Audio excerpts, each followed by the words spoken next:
বিসমিল্লাহির রহমানির রহিম। প্রিয় দর্শক, আমার সামনে যেই চমৎকার উদ্ভিদগুলো দেখতেছেন, এই দেখুন ফুলগুলো কত সুন্দর, চমৎকার এবং দৃষ্টিনন্দন।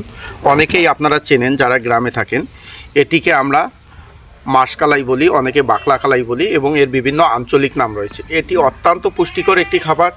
এর পাতাগুলো শাক হিসেবে রান্না করে খাওয়া যায় এবং এই ফলটা ছিমের মতো দানাদার। এগুলো এখনও যদিও ফল হয়নি, ফল হলে আপনাদেরকে দেখাবো। এটি অত্যন্ত পুষ্টিগুণ সমৃদ্ধ একটি তরকারি বা খাবার। এটি শরীরের রোগ প্রতিরোধ ক্ষমতা বৃদ্ধি করে এবং শরীরের বল বৃদ্ধি করে, অর্থাৎ শক্তি বৃদ্ধি করে।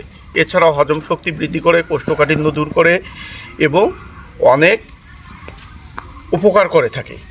এই কালাইগুলো আমরা গ্রামে সাধারণত আইলের পাশে লাগাই, সবজি হিসেবে, শাক হিসেবে রান্না করে খাই এবং এটি কালাইটাও অত্যন্ত সুস্বাদু এবং মজাদার।